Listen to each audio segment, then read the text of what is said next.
Titanic and the Britannic, two of the most famous ocean liners in history, and too infamous for their sinking. But what if they never did? What if they survived?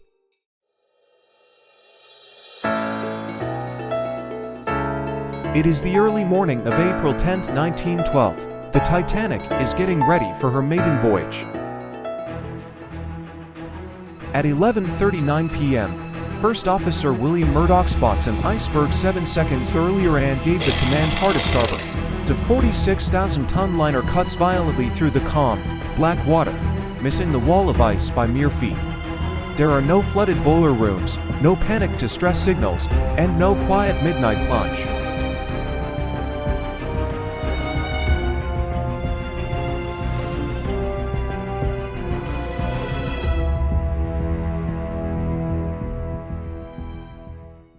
On April 17, 1912, Titanic safely arrives and glides through the New York. After completing her maiden voyage as an unqualified success, Captain Edward J. Smith retires with full honors, and the White Star Line celebrates its greatest triumph. The Titanic would continue her role as an ocean liner, carrying dozens of wealthy passengers across the Atlantic alongside her running mate the Olympic. But without the tragedy of the Titanic, safety regulations would have evolved much more slowly, as ship owners would likely have continued equipping vessels with lifeboats based on ship tonnage rather than passenger capacity. Meanwhile, the Britannic is being constructed and is about to complete work. Without the tragedy of the Titanic, Britannic could have been completed much faster as an exact twin to Titanic, as her design was heavily modified during construction to include a full double hull and higher watertight bulkheads after Titanic sank. Another feature, as well, was Britannic was fitted with massive, eye-catching gantry davits capable of reaching lifeboats across the entire deck. Without post-Titanic design and overhauls, she would have featured standard Welland davits instead.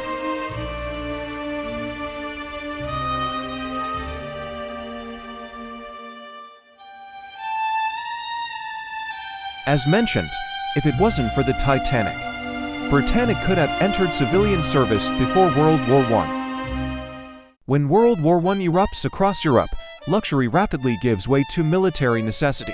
By 1915, the British Admiralty requisitions all three sisters, Olympic, Titanic, and Britannic. Shedding their gold leafing, plush carpeting, and crystal chandeliers, the trio is coated in razor-sharp dazzle camouflage dizzying geometric patterns of black, blue, and white designed to confuse enemy U-boat targeting systems.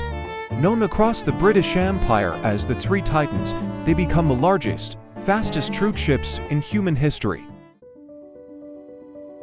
During the Gallipoli campaigns, Britannic serves as the main hospital ship tending for the wounded.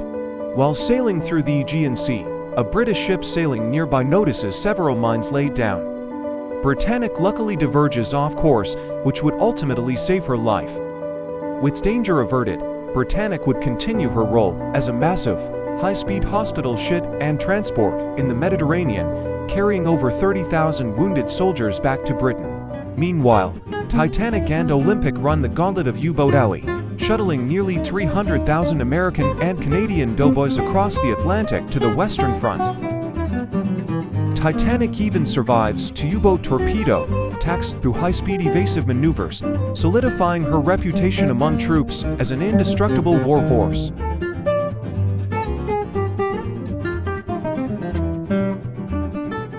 With the Allied victory in 1918, the gray camouflage is stripped away, and the three sisters return to their original commercial purpose.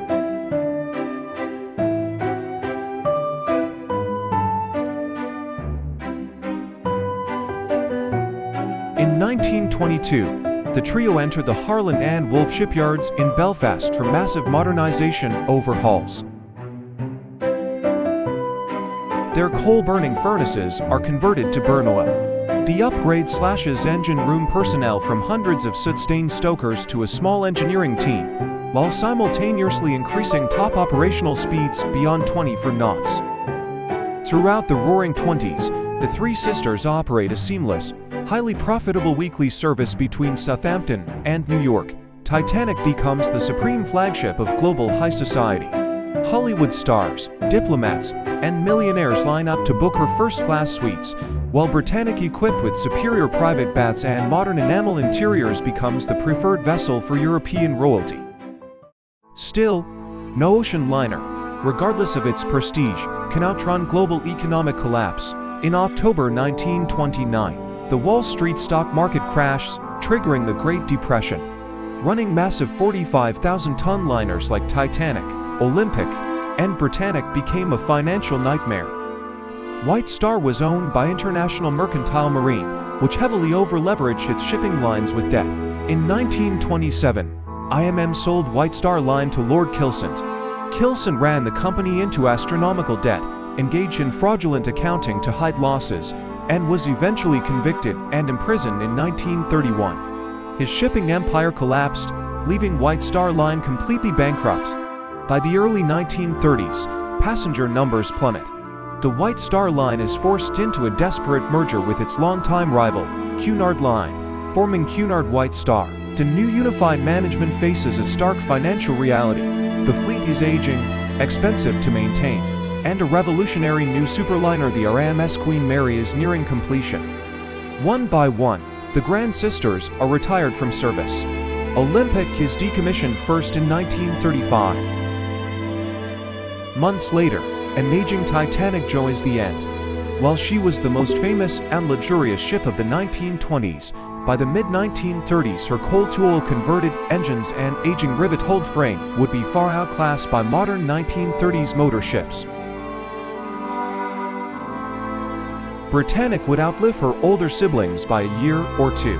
Being the youngest, largest, and most technologically refined sister would keep her running tourist cruises during the early 1930s. However, when the 81,000-ton RMS Queen Mary entered service in May 1936, Britannic would become completely redundant. She would be withdrawn from service in late 1936. And finally, her journey would end. By 1938, all three sisters would be completely gone. In this alternate timeline, there are no deep-sea discovery expeditions in 1985. There are no blockbuster movies, no tragic love stories, and no global pop culture fascination. The name Titanic is never used as a synonym for hubris or disaster. Instead, she remains a quiet footnote in maritime history textbooks, remembered simply as one of three successful, hardworking passenger liners of the early 20th century that lived a long life, served her country, and was ultimately defeated only by time.